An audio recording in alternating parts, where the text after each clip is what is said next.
Last month, I had the opportunity to join a entrepreneurship game show called The Blocks. And during that session, I spoke with the CEO of YAMU, Kanishka, and he was able to give me some great tips on SEO marketing, specifically for B2B companies. So here is a short clip from our mastermind discussion. Where was your big unlock? I was really young. Hello, my name's Frank Bertini, and I am the creator of Fast Forward Founders. We help people start their first business in B2B capital equipment sales. Kanishka, nice to meet you. Thanks for the time. Nice to meet you. Were you named after Kanishka the Great? Yeah. Oh, awesome. That's exactly right. Do you have any of the coins? The gold coins? I do not. He has these like cool gold coins that have all like That's history. That's crazy that you know. Yeah, I'm a big collector item, I think. That's awesome. Okay, great. So today we're talking about SEO. Big part of my business is personal brand. It's more about socials and social media. Do you think SEO is a big driver for me, or should I stick more with socials for this? It's a high ticket, right? Yes. It depends. I think you said something in your in the questions that you were answering that I really like that you wanted to create a resource library. Yeah. Because the industry or the thing that you're solving is a very, very particular thing. And I would argue there's probably not many people solving it in the way that you're solving it. So having a resource library sounds great. I doubt that SEO would work well because there's not enough people out there looking for it. But if you can use it, if you can use socials to direct people to your resource library as like an added value, that sounds great. But no, I think socials is definitely your alley, not SEO, at least at this stage. Yeah, that's what I was thinking too. If I just go organic, I'm going to be competing against Tony Robbins and Russell Brunson. It's going to be a Right. tough The slog. thing that makes you unique is the niche that you're in. You know, like that. Yeah. You would have to find those individuals. There's probably only a few of those kind of individuals out there. Yes, I think so too. Yeah, I really haven't found anyone that's focusing specifically on what I do. Earlier, you mentioned that you built some courses yourself, online courses. That's a big part of my vision is having these educational courses that people can take. You had one great tip was to make short videos under a minute. People are kind of, lazy or they just don't have like large chunks of time. Yeah. Can you give me maybe two or three other tips that you would suggest for making the course content?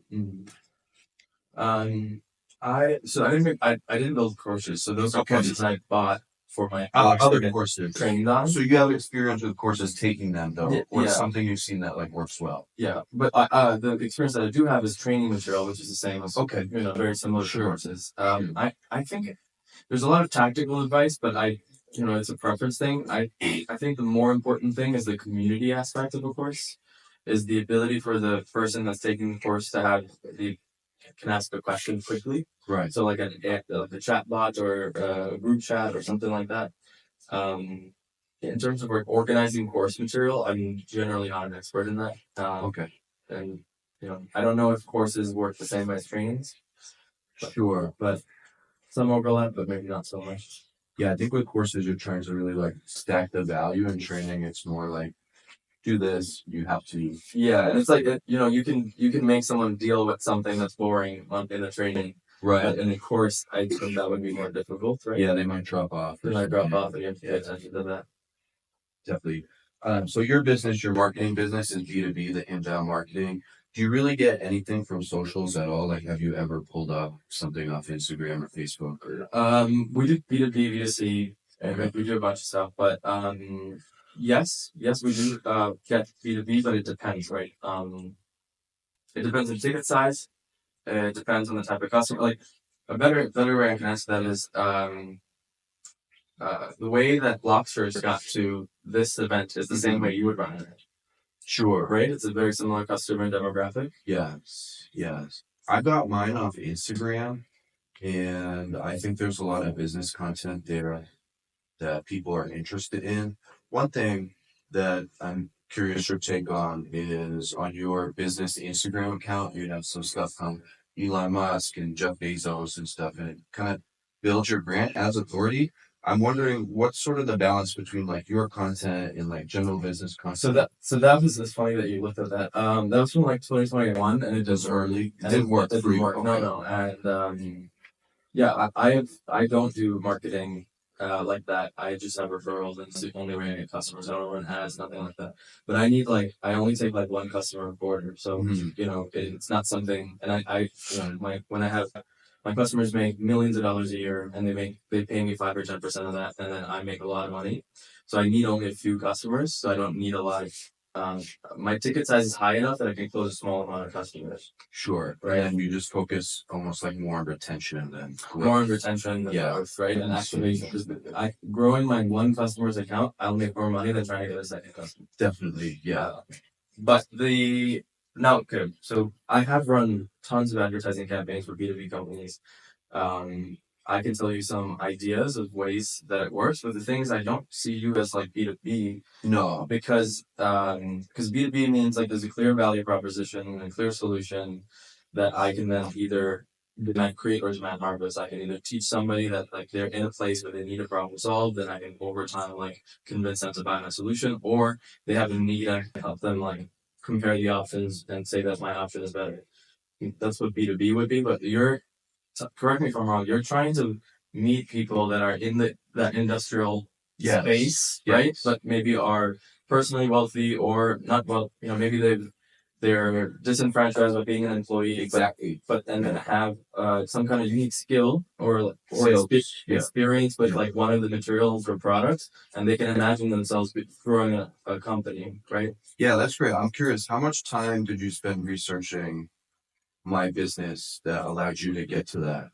Like 4 minutes. Awesome. Awesome. That's awesome because it's kind of a complex topic, and I'm wondering if it's coming across to make sense. If it wasn't me, I think it'd be more complex. I think so too. I would agree with you there. Mhm. Last question. So you have, an established company now, the media business. Me, I'm just starting this. Where was your big unlock? Because there's so much upfront, like hustling. You're going to do the website and the marketing and the product. When did you kind of get everything together and kind of like, okay, this is It's working. Yeah, Yeah. that's a great question. Um, I was really young, or I'm still young, but I was younger when I started, and I didn't know anything. And I had some mentors, but barely. And the way I learned was by reading a ton of books, and that helped a lot to get me off the ground and get me excited and moving forward, taking action. But then at some point, it started getting in my way because I just did all the things that the book said. Yes. And that's what you're talking about, getting a website done. That's like, if you had to put the steps for starting a business, it'll be like, get your EIN, do your business thing, Right. run your marketing, do your ads. And I don't think that's generally how it always works. The big aha is like understanding who is the right person, where are they, what is the timing in their life where they would buy me, and how can I get in front of them at that time? And can I deliver the value that I think I can? And how long can I keep them? How much will they pay me? Is there a threshold where they pay me so much where they don't want to work with me anymore? What's the right pricing that I can keep them for the longest and make the most money over the longest period of time? Those are the questions that I asked myself later. And Okay. those are the things that led to like the aha of realizing who my customer is, and then realizing that marketing and advertising campaigns weren't how I was going to get my customer. And if I already had a couple of customers, and if I can just do really good work there, get them to refer me to another customer, I can grow like that. But that's me and my business. Right. Right. With you, um, I think it'd be really cool if you added another step to your funnel. Okay. I think before people like it's such a new thing you're doing. It's not been done like that before. Because there are all kinds of like coaching groups for entrepreneurs. Yeah, like drop shipping. There's tons of those, right? And it's a very normal thing, and it's hard to separate yourself. But to say that I will help you with build an industrial sales, product sales company, that's such a unique value prop. And there's probably a bunch of people looking at these drop shippers being like, or a bunch of people working in those industrial companies feeling disenfranchised because they're like, oh, I don't have the skills to do drop shipping. That's not my thing. But they don't know that they have the unique skill of being in that industry, and with your help, they could build a business with the skills that they have. Yes, exactly. They have that core skill sales, but like to pack a cardboard box, they can figure that out. You know? Right. I can help them with that too, but like it's not like outside of their realm. Yeah. Yeah. So I think it'd be really cool for you to meet them before they want to buy you. Mhm. You know, why don't you meet people that are currently employed in those organizations Yeah. and create like a school group or like a mastermind for them, but not to become founders, but just for like relationships, like for to be around other people working in their industry and like share resources and share ideas. You know, maybe you pick an industry, but you can create like a mastermind group. It could be free, it could be paid, and then you could upsell those people into your paid program of, or convince them or encourage them to start a business. Because you're not, correct me if I'm wrong, you're not looking for people, like it'd be difficult to find the right customer for you because that's such a specific search. Yes, yeah, it really have to be like organic. I picked them up on socials. They like me. They like the concept. They have this disenfranchisement attitude towards their existing company. Yeah, that's the whole idea. But yeah, I think like a LinkedIn group where I'm just kind of posting industrial sales content, but then like, oh, Have you considered yeah, just doing leaving your sales job? yeah, or like doing this yourself. starting a side hustle and then leaving. Like, Yeah. you can start the side hustle. Because Yeah. there isn't a need for a human being to want to start their own industrial sales company, but there is a need for people to do industrial sales better. Yes, Right? that's true. Yeah, Right? So like yeah. you can Focus create on the need. Yeah, focus on the need and create bulk content and create a group where there's a lot of value there. Mhm. Upsell those, and you don't need a ton of customers. If you had a group of 1,000 of those, but for free, you could close 2% of that and have a really great business. For sure. Yeah, that's a great tip. Yeah, I think just focusing on LinkedIn. My plan is to use Go High Level. You can make a chat bot within that. Link that up with LinkedIn Sales Navigator, and then just kind of start going crazy. That's like A great idea. Yeah. But I would challenge you though. Yeah. I've seen some people do this and fail because they're just gonna write generic sales content. Right. Like I would challenge you to be the best at that because there's tons of sales groups that these people can join. So there has to be some unique value that your sales group has that is better than everyone else's. For sure. And I think that's hard. It is difficult. It's a lot of competition in that like sales coaching space. You have to figure out what is it that you know for them. Yes.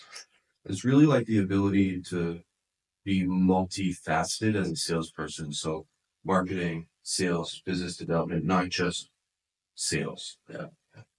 Awesome. Thanks for the time. Appreciate it. For the time.